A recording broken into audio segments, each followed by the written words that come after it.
Hey guys, so maybe you've heard of, or perhaps you're experiencing personally, something called the keto flu. Well, I'm going to get you through it, but before I do, who am I and why should you care? Well, my name is Brian, and I lost 60 pounds on keto. And when it comes to the keto flu, no one had told me about it, so I had to figure it out on my own, which I did, and let's get you through it. Okay, so the keto flu, number one, you are withdrawing from sugar if you're doing keto correctly. If you are eating low enough carbs, which is usually under 20 net grams a day, your body starts withdrawing from sugar, carbs, same thing to your body. Okay, and you're going to be experiencing some symptoms of withdrawal. Now, that might be headaches, that might be different things. So those are symptoms of withdrawal. Just hang in there. You're going to be fine. But specifically, the keto flu is a combination of those withdrawal symptoms with the fact that you are almost certainly low on electrolytes, okay? Because what happens is when you eliminate the sugar from your diet, your body no longer needs to make insane amounts of insulin to deal with it. When you are making insane amounts of insulin to deal with it, the insulin is telling your kidneys, hey, hang on to the salt, hang on to the liquid. And as soon as your insulin drops, your kidneys get the green light to let go of all this extra salt and all this extra fluid. And so a lot of people, after a few days, they start losing a lot of weight on keto. Sometimes it's called the whoosh. Those 5-10 pounds are usually all water weight. It's just retained water that your body's finally saying, you mean it's okay to let go of this? Okay, thank God. Whoosh. And there goes all your extra water. There goes all your extra bloating. But there goes all of your salt and electrolytes out the door. Okay, because out with all that liquid comes your electrolytes. So you are going to be experiencing headaches, and you are going to be experiencing, in my case, tremendous thirst. I was at the point I could not drink enough water, but it didn't seem to be helping. Now I know why, and I'm going to guide you accordingly.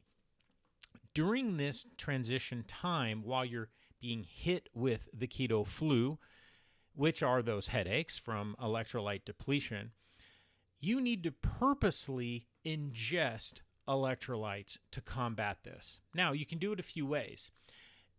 If it wasn't so full of sugar, I could say you could drink some Gatorade.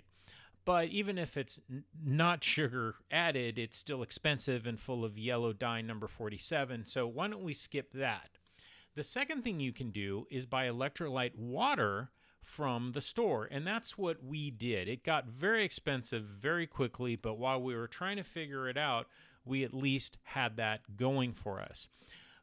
Third, however, which is what I'm going to skip you to, is just make electrolyte water at home. It's simpler than you think. So I'm going to cut over to a little footage I took in my own kitchen to show you how to make electrolyte water. Hey guys, welcome to the kitchen, and I'm going to show you how we make this electrolyte water that we carry around with us. I call it homemade Gatorade. It's just missing all the sugar and yellow number 47. So electrolytes are sodium, represented here by Himalayan pink salt. No particular brand, just happened to be this brand that we found locally. Easy to find online. There's also another type of salt called real salt that some people like. Basically, you just want naturally mined salt. You don't want heavily processed table salt or sea salt. You want naturally mined salt. If you get pink salt, you're probably just fine. The second part of electrolytes is potassium, which the cheapest we've found is this product called New Salt. We've seen it at Walmart or online, and it's not salt at all. It actually is granulated potassium. And then the third element of electrolytes is magnesium, which we represent here by a powdered magnesium product called Natural Calm.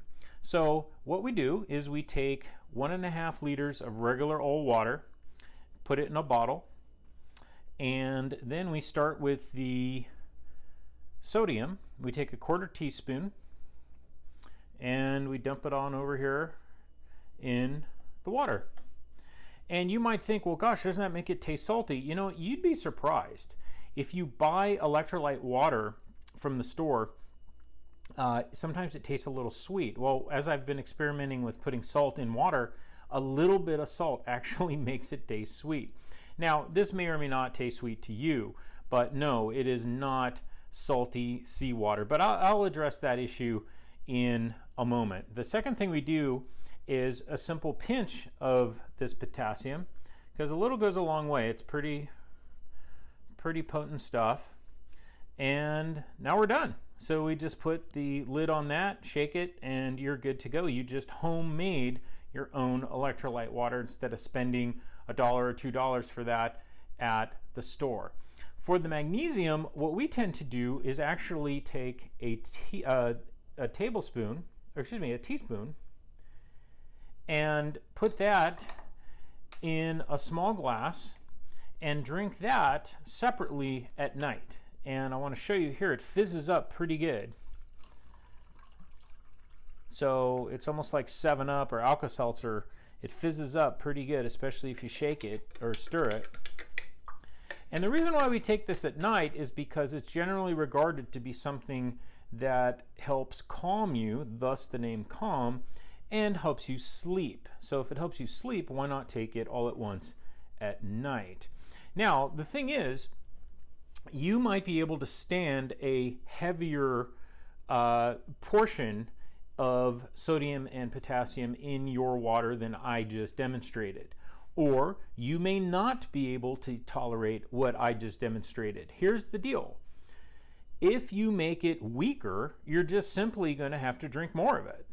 If you make it stronger, you'll simply have to drink less of it. I don't mind ingesting a lot of fluid. I actually enjoy carrying around a water bottle and sipping on it. But if you're the kind of person you'd rather not, and you can stand it a little stronger, just go for it. But that's as simple as it is. So again, Himalayan pink salt, new salt, and Calm. Easily found online, all of it. No particular brand for the salt. New salt is a particular brand. And then natural Calm. Locally, we find it at Sprouts, but also online, of course, Amazon. The great Amazon has everything. So there you have it. My wife and I carry around 2 or 3 bottles like that everywhere we go. We keep a bag in the car, and we're always with our own electrolyte water. And that will get you through the keto flu way better than without it. Later, once you've fat adapted, in fact, here we are almost a year later, we still carry around that water because anytime you get a little hungry, anytime you feel a little lightheaded and you're thinking, well, gosh, maybe I need to eat. Well, maybe, but drink some of that water first because you might just be getting low on electrolytes. And if you can drink them, you don't have to eat them. And it doesn't mean you don't eat if you're truly hungry.